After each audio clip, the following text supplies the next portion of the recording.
Now, students, we will discuss about the physical properties of phenol.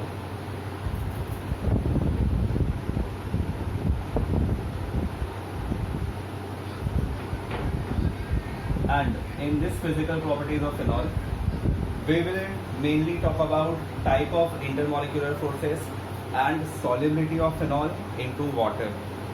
तो phenol एक polar compound है और उसमें जो OH ग्रुप होता है ArOH, like alcohol, oxygen and hydrogen bond is highly polar covalent bond, where oxygen being more electronegative atom, it pulls shared electron towards itself and it acquires fractional negative charge, while the hydrogen atom acquires fractional positive charge. If you remember, hydrogen जहाँ पर भी oxygen, fluorine and nitrogen जैसे highly electronegative element से attach होता है, ऐसे example में hydrogen becomes additionally positive. Hydrogen का ये जो पार्शियल पोलैरिटी है, it will become additionally positive in the three cases.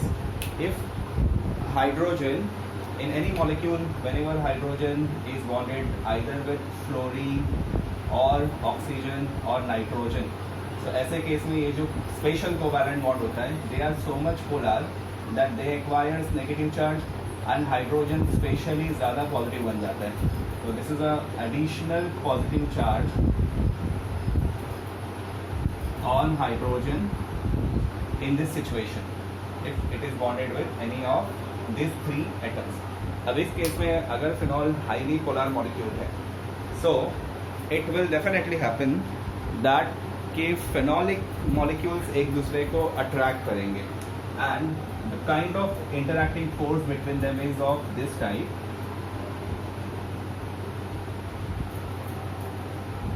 एक फिनॉलिक मॉलिक्यूल दूसरे फिनॉलिक मॉलिक्यूल को अट्रैक्ट करता है. A molecule of one carbolic acid attracts other carbolic acid molecule. Each of these molecules are highly polarized. Hydrogen possesses partial positive charge, oxygen is negative, hydrogen is partially positive and oxygen atom is partially negative. So it may happen that एक molecule का hydrogen दूसरे molecule के oxygen को अपनी तरफ attract करेगा.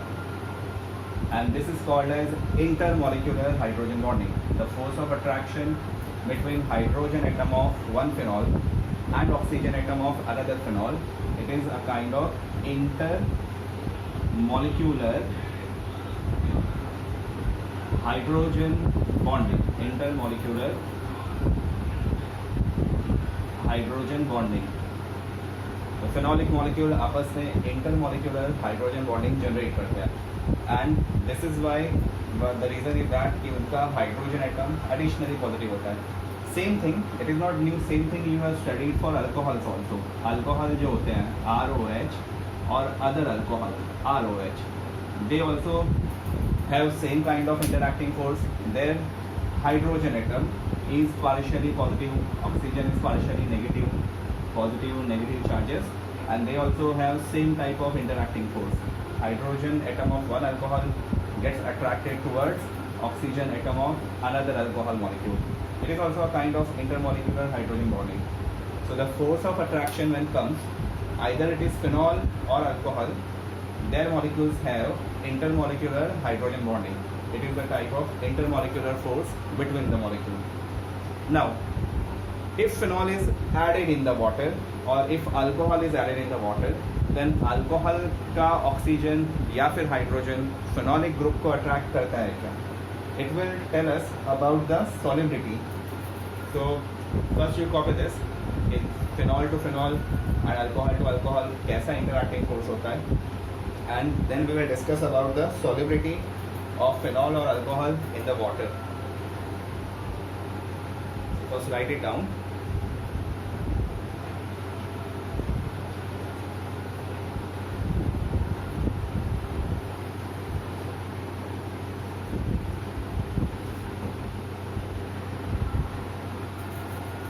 Okay, so if a phenolic molecule ArOH, a phenolic molecule, इसका phenolic group highly polar होता है, partial positive charge and and negative charge exists over here.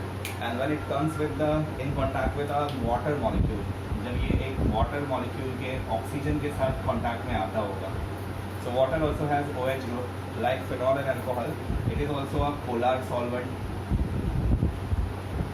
So what could happen that phenol का hydrogen atom और water का oxygen atom एक दूसरे को attract कर सकेंगे. They can attract each other, and this attractive force which exists between their molecule is again intermolecular hydrogen bonding. This may be also possible that कभी कभी ऐसा भी हो सकता है कि water का, I will draw water molecule by blue color.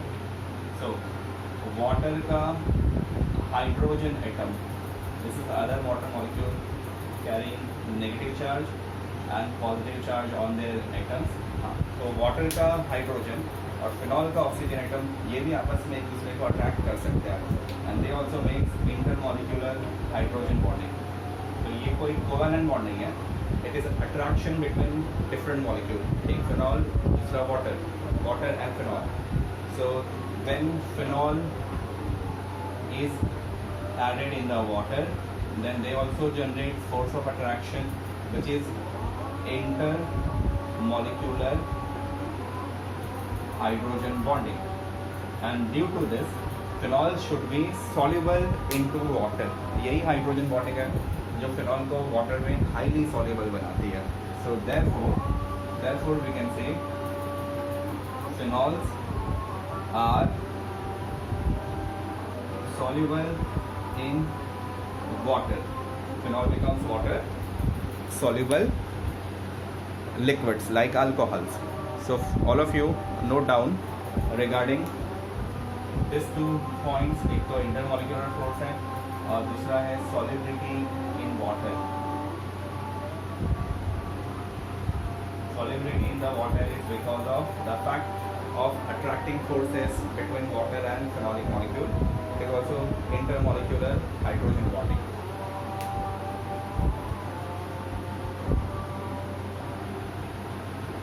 Okay, students, now let us see solubility of orthonitrophenol and paranitrophenol is 0.2 gram and 1.7 gram per 100 gram of water respectively.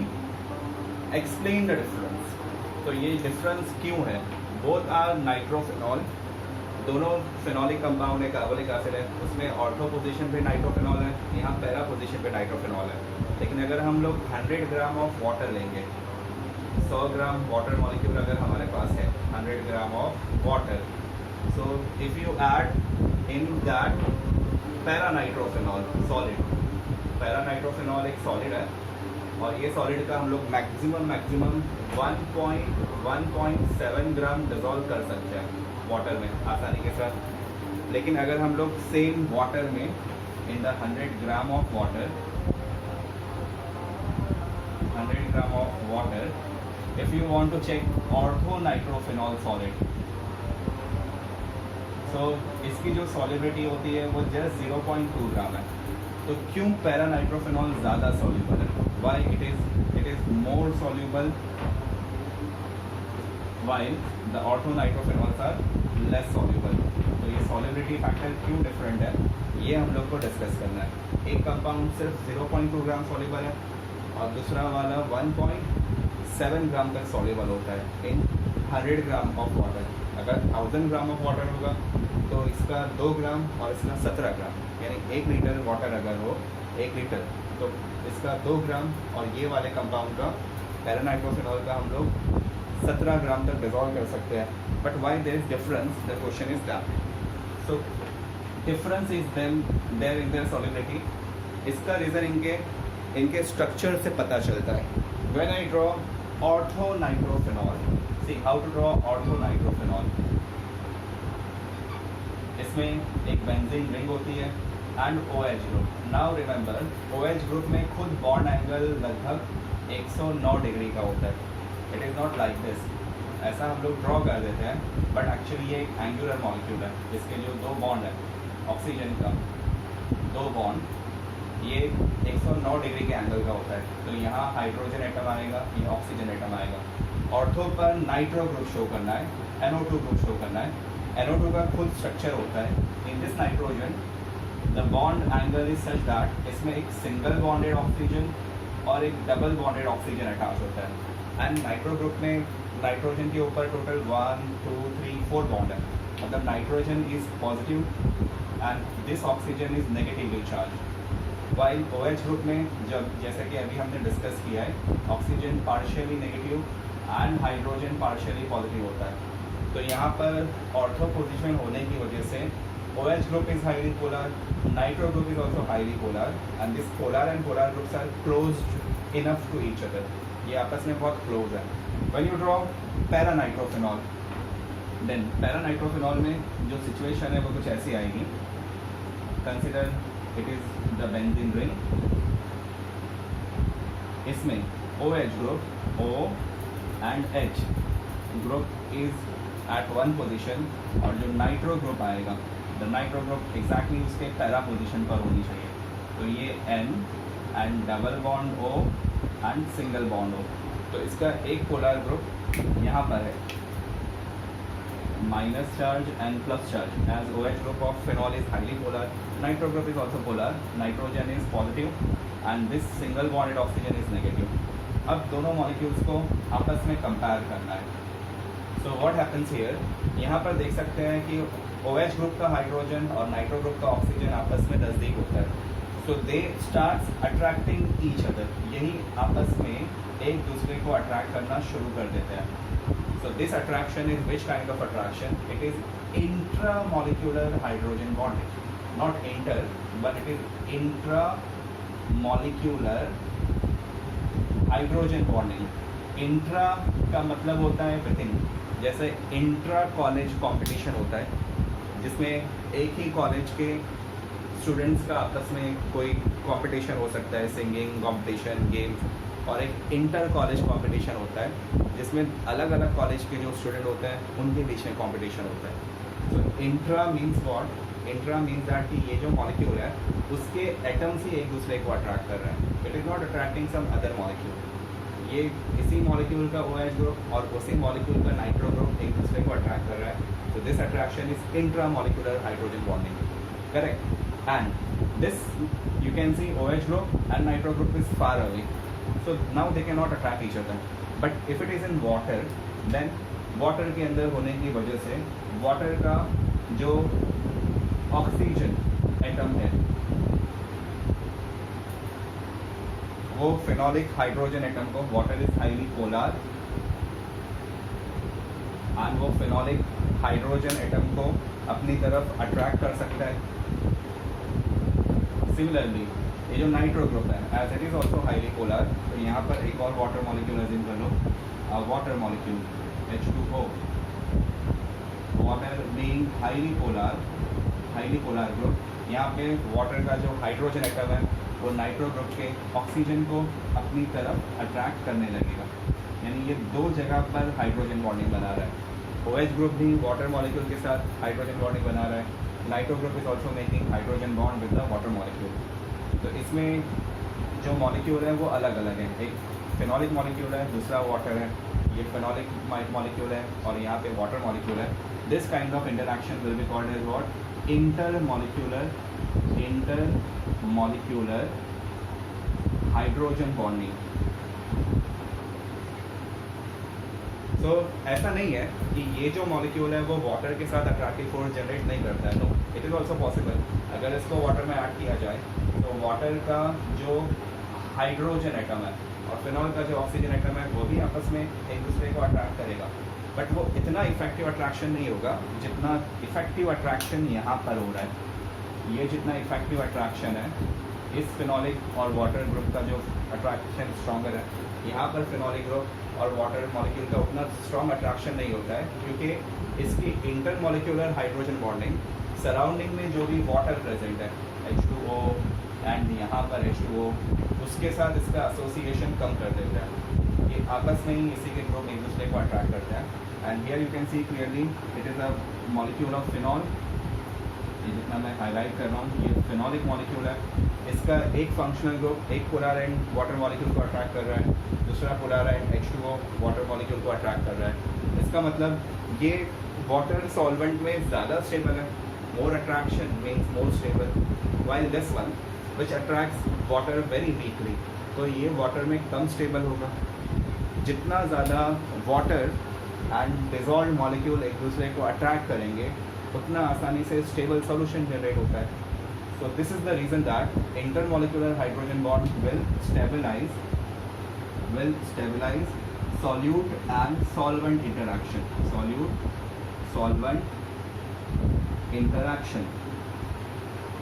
तो वाटर यहाँ सॉल्वेंट है और ये molecule solute है, तो solute and solvent में interaction generate हो रहा है and it will stabilize, it will increase solubility in water, it will increase solubility in water, while this one it is having intramolecular hydrogen bonding। तो यहाँ पर जो है ना solute and solvent interaction weak होता है, solute and solvent interaction is weak and here solute and solvent interaction is strong,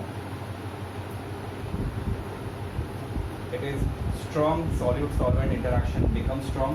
stabilize लिखने की जरूरत नहीं है, you can just write there is strong attraction between solute and solvent, solute solvent interaction is weak, and if it is weak so it will be decreasing solubility,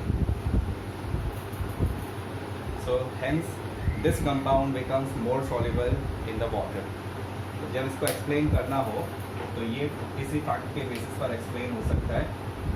this molecule is having intramolecular hydrogen bonding, ये खुद के ही group को attract करता है, जबकि ये जो molecule है ये वाटर की तरफ अट्रैक्ट होता है। So it is more soluble in water and that will be less soluble in water, decrease in solubility, और it will be less in solubility or less soluble in water। So write it down, ये textual question है, it is on page number 242। So everyone write down this, ये question लिख के ले लो, along with that the answer is there। Okay, so with this we are over with the physical properties of phenol। phenol water में soluble होता है, ortho nitrophenol and para nitrophenol में para nitrophenol ज़्यादा soluble होता है, ortho nitrophenol less soluble होता है। तो this all difference is based on hydrogen bonding type, is it intramolecular और intermolecular. OH group of phenol किसी दूसरे मॉलिक्यूल के ग्रुप से अट्रैक्शन जनरेट करता है, या फिर OH group of phenol same molecule के दूसरे फंक्शनल ग्रुप को अट्रैक्ट करता है।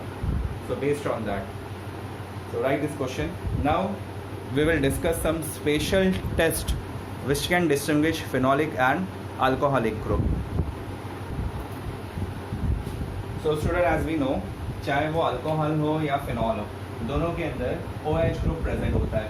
The hydroxy group is there in alcohol also and the hydroxy group is there in phenol also, but phenol and alcohol में एक बात अलग अलग है, even they have same functional group, but phenolic OH group is slightly acidic, it is slightly acidic, while phenolic having OH group but it is neutral, almost it is neutral in the nature, not acidic। ठीक है, तो phenol का जो special test है alcohol उसको show नहीं कर सकता है, एंड अल्कोहल का जो टेस्ट है वो फिनॉल शो नहीं करेगा because of their difference nature. So when we are distinguishing phenol and alcohol, अगर कोई एक हाइड्रोक्सी कंपाउंड है and you want to distinguish कि इसमें स्पेशल टेस्ट ये है कि जब भी हम लोग किसी भी फिनॉलिक कंपाउंड को NaOH के साथ रिएक्ट करते हैं तो इसमें एसिड बेस इंटरेक्शन हो जाता है। Phenol is acidic and NaOH is base, तो फिनॉल का H+ आयन और बेस का OH- आयन आपस में न्यूट्रलाइज हो जाएगा and it will give phenoxide ion, phenoxide salt, sodium phenoxide and H plus and OH minus will become neutral, while alcohol और NaOH का कोई reaction नहीं होता है. Whenever alcohol is tried to react with NaOH, which is base, so base will not react with a neutral compound and definitely there will be no reaction. तो इस तरह से हाइड्रोक्सी ग्रुप फेनोलिक है या alcoholic है वो पता चलाया जा सकता है. For more surety, there are some special tests. Phenol, if any phenolic compound, this is chemical test for phenol. Test for functional group of phenol is especially that अगर कोई भी phenolic compound है, if the given compound is phenolic compound and you react that with FeCl3 solution, FeCl3 solution, तो होता ये है कि FeCl3 solution add करते ही साथ phenolic compound ब्लू, ग्रीन या वॉयलेट हो जाता है. So they specially develop blue और ग्रीन और वॉयलेट कलर.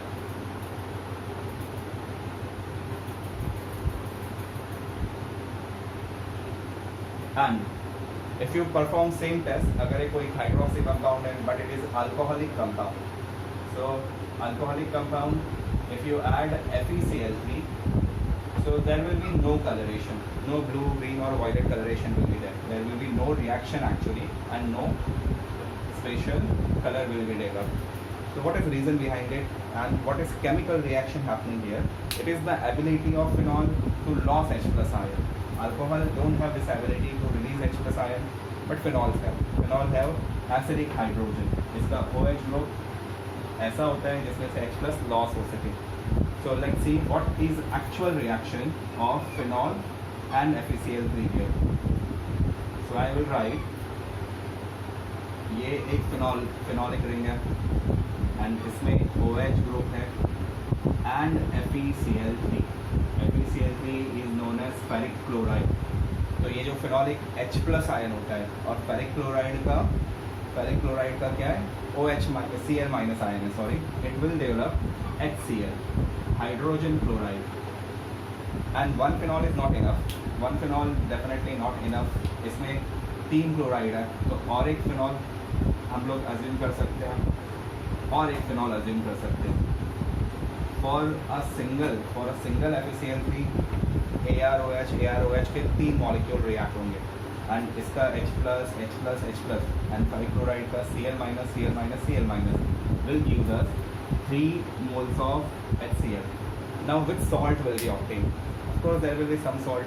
ये जितने भी phenoxide आयन है, how many phenoxide ion will be remaining there? ये जो phenoxide आयन है इनमें नेगेटिव चार्ज प्रेजेंट है O माइनस, और फेरिक के ऊपर कौन सा चार्ज है? +3. तो they will give a salt. कितने फिनॉक्साइड आयन होने चाहिए? 3. इसका स्ट्रक्चर मैं थोड़ा नीचे लिखता हूँ. So this all phenoxide ion,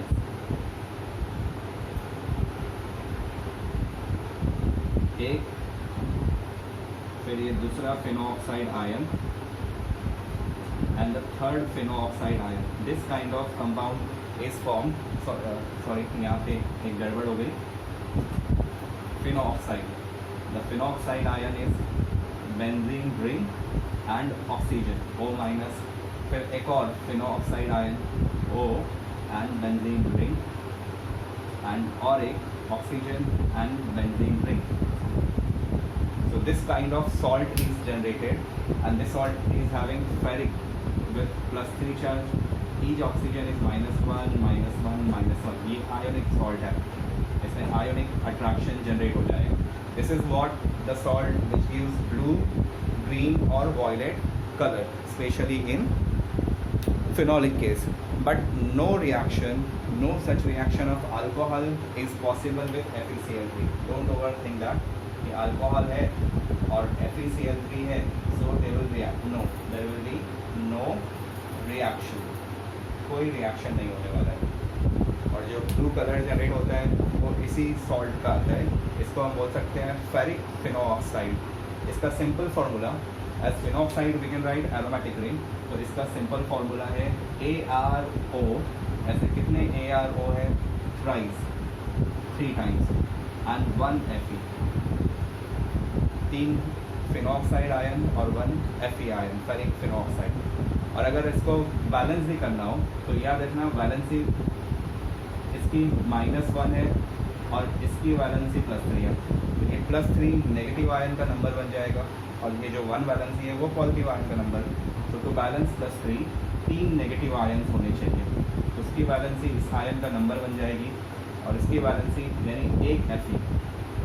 तो ArO thrice and 1 Fe is the ferric phenoxide salt. ये उसका स्ट्रक्चर है जिसमें 3 phenoxide group arrange with negative oxygen is attracted towards Fe and it gives blue, green or violet coloration.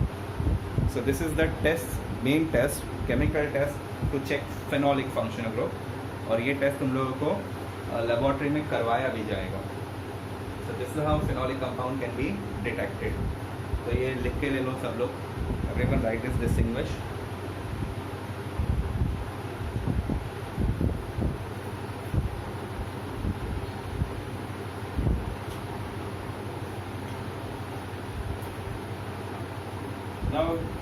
Alcohol के लिए जो special chemical test है, as ferric chloride के साथ तो कोई इंटरेक्शन नहीं होता है, तो अल्कोहल को सोडियम मेटल से चेक किया जाता है टू कंफर्म दैट एक कंपाउंड है जिसमें OH ग्रुप है। इसका functional group test for functional group of alcohol, ये हमने डिस्कस भी किया हुआ है। Whenever hydroxy compound will react with sodium metal, then sodium metal इस OH ग्रुप को रिप्लेस करता है and it gives sodium alkoxide salt with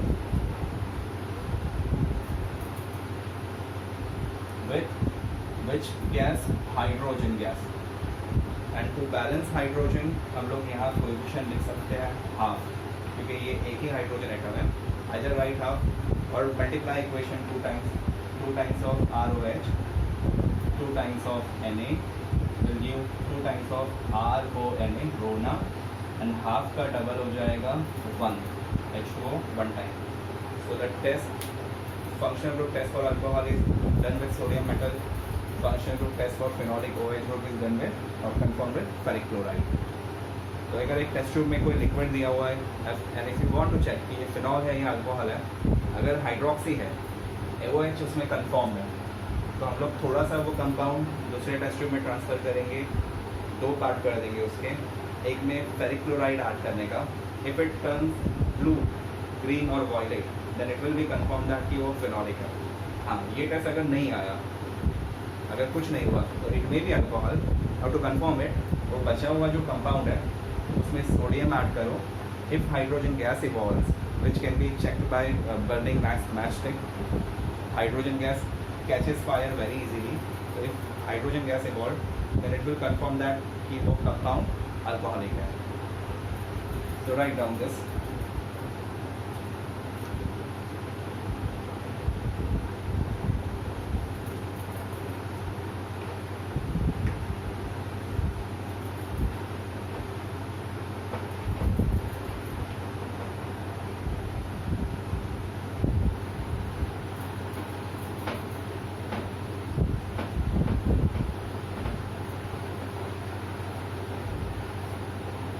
अब अगर फंक्शनल ग्रुप टेस्ट की बात हो रही है, तो सपोज एक अल्कोहल है, अल्कोहल का डिस्टिंग्विश टेस्ट क्या होता है? अल्कोहल का distinction test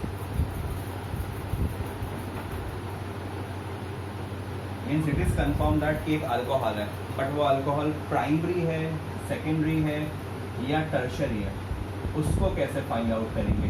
that is called as distinction test of the alcohol, to know that alcohol is primary, secondary or tertiary alcohol. So the best method is to check it with Lucas reagent. Alcohol Lucas reagent जब भी आए तो याद रखना that is HCl and anhydrous zinc chloride. So alcohol, whichever alcohol it can be, it should be reacted with Lucas reagent, and Lucas reagent is what? The mixture of HCl plus anhydrous zinc chloride, इसके साथ alcohol को check किया जाता है। अब इसमें कितनी possibilities है, what reaction will take place and how to check that it is primary, secondary और टर्शरी अल्कोहल। लेट्स सी ये कैसे पता चलता है कि अल्कोहल कौन से टाइप का है। सी बेसिकली होता ये है कि अल्कोहल और लुकास रिएजेंट जो होते हैं वो आपस में सॉल्यूबल होते हैं, यानी मिक्सिबल होते हैं। सो हमारे पास एक बीकर में अल्कोहल होना चाहिए, that should be one alcohol, and add the small amount of Lucas reagent. But being soluble, इनका दो अलग अलग लेयर नहीं बनेगा। They are what, they are actually soluble into each other. तो ये जो बाउंड्री है वो टूट जाएगी और ये रिएजेंट आपस में मिक्स हो जाएंगे, डिसॉल्व हो जाएंगे, इनका एक सिंगल लेयर बन जाएगा। So they are very soluble. But जब ये आपस में रिएक्ट होते हैं तो रिएक्ट होने के बाद जो प्रोडक्ट जनरेट होता है वो प्रोडक्ट इनसॉल्यूबल होता है। So the product obtain form different layer. So if alkyl chloride RCl and Lucas reagent, बचा हुआ जो भी Lucas reagent रहेगा that is what insoluble, ये आपस में insoluble है। So what is chemical reaction test? इस chemical reaction test में होता ही है, we take alcohol and उसको Lucas reagent से react करवाया जाता है। Lucas reagent is HCl and reaction takes place in the presence of anhydrous zinc chloride. Which chemical reaction it is that you know? Alcohol or halogen acids जब भी react होते हैं then water is eliminated and उसके साथ साथ alkyl chloride generate होगा, alkyl chloride plus water। तो ये जो साइड है यानी लुकास रिएजेंट और अल्कोहल आपस में कैसे टाइप के हैं? They are soluble in each other. But जो प्रोडक्ट जनरेट होता है alkyl chloride and water, Lucas reagent नहीं सॉरी वाटर, ये आपस में डिसॉल्व नहीं होते हैं। They are different liquid, they separates from each other. So this side is insoluble and this side is soluble. यानी प्रोडक्ट अगर जनरेट हुआ तो लेयर सेपरेशन हो जाएगा। There will be definitely layer separation. अब ट्रिक क्या है इसको फाइंड आउट करने का कि अल्कोहल कौन से टाइप का अल्कोहल है? द ट्रिक इज दैट जैसे ही हम लोग ने अल्कोहल और लुकास रिएजेंट को मिक्स किया, इमीडिएटली दो लेयर्स बन गए। सो एकदम इमीडिएट लेयर सेपरेशन आया, यानी एकदम इमीडिएट प्रोडक्ट फॉर्मेशन हो गया। So it confirms that at that time, wait a minute, I will adding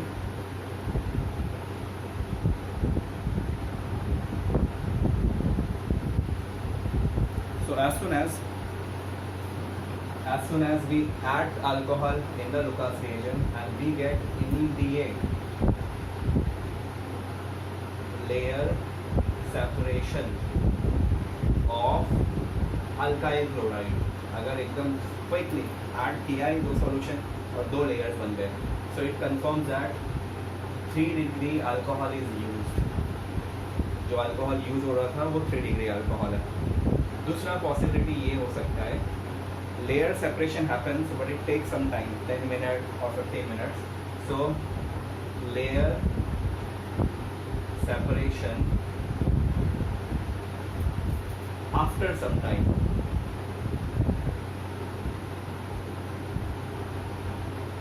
it take some time, it confirm that जो अल्कोहल वहाँ यूज हो रहा था वो 2 डिग्री अल्कोहल है, यानी एक प्राइमरी अल्कोहल है। और एक लास्ट पॉसिबिलिटी रह जाती है, नो लेयर सेपरेशन। ये लेयर सेपरेशन तब तक नहीं होता है, ये प्रोडक्ट जनरेट नहीं होता है, वो मिक्स तो हो जाता है बट जब तक हम लोग इसको हीट नहीं करेंगे तब तक दो लेयर्स बनेंगे नहीं। So no layer separation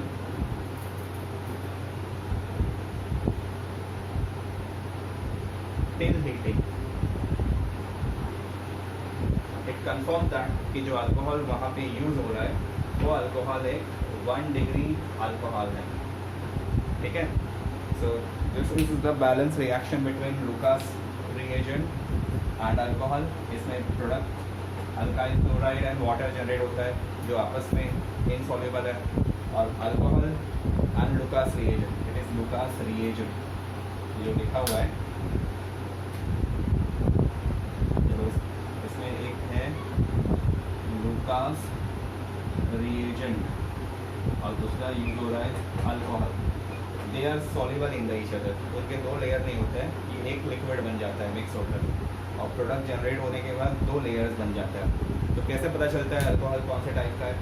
add alcohol and Lucas reagent, immediate reaction shows tertiary alcohol, a slow reaction layer separation after some time shows secondary alcohol, and no reaction till heating, जब तक heating नहीं की जाए तब तक ये react ही ना हो, it confirms that it is primary alcohol. So this is how the product or distinction test is done for primary, secondary and tertiary alcohol. तो सबसे पहले ये इंफॉर्मेशन कॉपी कर लो, फिर हम लोग इसको एक प्राइमरी, सेकेंडरी और टर्शरी अल्कोहल के एग्जाम्पल के साथ लिखेंगे. First copy this.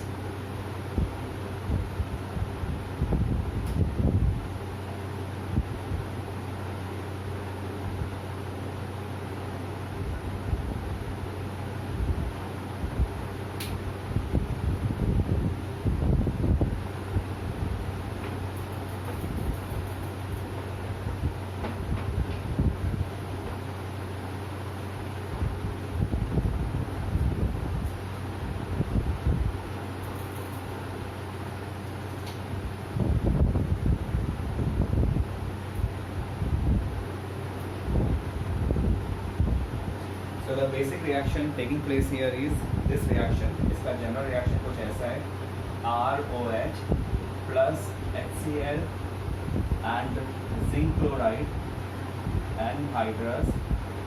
Zinc chloride is catalyst, so they reacts together. Water is eliminated and it gives alkyl chloride plus water H2O. And reactivity wise इसमें जो रिएक्टिविटी ऑर्डर है alcohol का,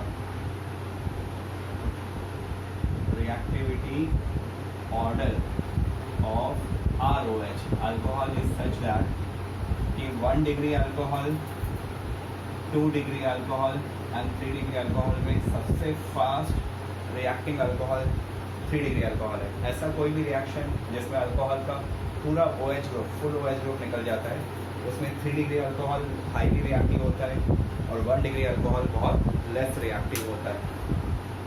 सो if the alcohol here is CH3, CH2 and OH and it is allowed to react with HCl, उसमें zinc chloride भी है and hydrous zinc chloride, but there will be no reaction, कुछ नहीं होगा.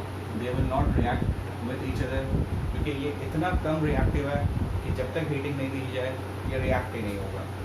और अगर सेम सिचुएशन है CH3, CH2, OH, it reacts with HCl in the presence of anhydrous zinc chloride and hydrous zinc chloride, and heating is also done, then there will be same reaction. इसमें ethyl alcohol ethyl chloride में change हो जाएगा and water will be formed. So same condition है, same catalyst है, anhydrous zinc chloride and anhydrous zinc chloride, but no reaction without heating. Without heat, primary alcohol कभी भी HCl या फिर Lucas reagent, ये पूरा लुकास रिएजेंट है, उसके साथ कभी भी रिएक्ट नहीं होता है. हाँ, प्राइमरी अल्कोहल है, हीटिंग की तो ये रिएक्शन हो सकता है. देन अगर ये कोई सेकेंडरी अल्कोहल है, तो सेकेंडरी अल्कोहल का एक एग्जाम्पल लेते हैं.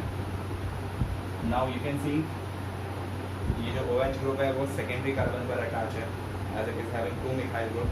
It is allowed to react with HCl in the presence of anhydrous ZnCl2. तो ये रिएक्शन काफ़ी स्लो होता है, बिना हीटिंग के भी हो जाता है, but it is very slow. And accordingly H2O will be separated between OH group and the acid, and यहाँ पर इसकी जगह पर सिर्फ Cl आ जाएगा. So it will change into CH3, CH, CH3 and Cl plus H2O. But reaction कौन से type का रिएक्शन है? वेरी स्लो रिएक्शन, यानी टाइम कंज्यूमिंग रिएक्शन है. Now you can think the third situation, अगर ये कोई टर्शरी अल्कोहल होता, टर्शरी अल्कोहल का एग्जांपल है CH3OH and add Lucas reagent, it reacts with HCl in the presence of zinc chloride catalyst. तो ये जो रिएक्शन होता है, अच्छा ठीक है, इसको हम लोग ऐसा बताते हैं, इस तरह से बताते हैं। एक्चुअली तुम लोग को यहाँ लिखा है, इन जगह नहीं है। ये जो रिएक्शन है ये बहुत फास्ट रिएक्शन होता है, very fast, they are highly reactive. Tertiary alcohol is highly reactive with HCl in the presence of zinc chloride, of course, and what will happen, it will react very rapidly to change it into CH3CH3Cl plus H2O। तो product जो product generate होते हैं ये इम्मिसिबल होते हैं। ये दोनों product भी आपस में इम्मिसिबल हैं, ये दो प्रोडक्ट भी इम्मिसिबल हैं, और यहाँ तो प्रोडक्ट ही नहीं आ रहा है क्योंकि आपस में इनका रिएक्शन ही नहीं हुआ है। ये दो केसेस प्राइमरी अल्कोहल के लिए हैं। ये सेकेंडरी अल्कोहल का केस है, slow reaction, and tertiary alcohol का केस कैसे होता है, वेरी फास्ट रिएक्शन। सो हिंस किसी भी अल्कोहल में सिर्फ लुकास रिएजेंट ऐड कर दिया जाए ना, तो आसानी से समझा जा सकता है कि अल्कोहल प्राइमरी है, सेकेंडरी है या टर्शरी है। व्हाट शुड बी डन, एक अल्कोहल है उसी के अंदर क्या ऐड कर देना है, लुकास रिएजेंट। ये दोनों आपस में डिसॉल्व हो जाते हैं, तो हम लोग को एक सिंगल लेयर दिखेगा। नाउ अगर 10 सेकेंड या 15 सेकेंड के अंदर अंदर इसमें पहले तो ये मिक्स हो जाएगा, फिर 10-15 सेकेंड के अंदर अंदर हम लोग को अगर दो अलग अलग लेयर्स मिल जाए, दो लिक्विड क्विकली बिना हीटिंग के, बिना कुछ किए हुए मिक्स किया, मिक्सिबल हो गया, अनसेपरेट हो गया, so it immediately confirm that कि अल्कोहल टर्शरी था। हाँ, हमने अल्कोहल लिया, उसमें लुकास रिएजेंट भी ऐड कर दिया, फिर ये मिक्स हो जाता है एज दे आर सॉल्युबल, लेकिन लेयर सेपरेट नहीं हो रहा है। So keep it for 10 minutes और 20 मिनट्स। धीरे धीरे 10 मिनट के बाद में ऑब्जर्व किया कि हाँ, टेस्ट ट्यूब में 2 लेयर्स बन चुके हैं 10 मिनट के बाद बिना हीटिंग के। So it confirms that if layer separation is after some time, it is secondary alcohol. Now last possibility, हमने अल्कोहल लिया, उसमें ग्लूकास रिएजेंट ऐड किया और ये मिक्स हो गया। Now leave it aside, 10 minute हो गया, 15 मिनट हो गया, ये मिक्स्ड ही है, इसमें 2 लेयर्स नहीं आए। 2 लेयर नहीं आए मतलब अल्काइल क्लोराइड एंड वाटर बना ही नहीं है, तो फिर ये अल्कोहल प्राइमरी है। फिर इसको बर्नर पे रखना पड़ेगा, then it should be heated from the burner, and heating करने के बाद फिर इसमें 2 लेयर्स बन जाएंगे, एक अल्काइल क्लोराइड का लेयर और एक वाटर का layer. So if heating is done by burner and then only layer separates, then it confirms that कि ये जो अल्कोहल था वो प्राइमरी था। So this is a spatial distinction test for alcoholic functional group. Alcoholic functional group primary, secondary या फिर tertiary कौन सा है उसको समझने के लिए ये स्पेशल टेस्ट है। So everyone write down this with example.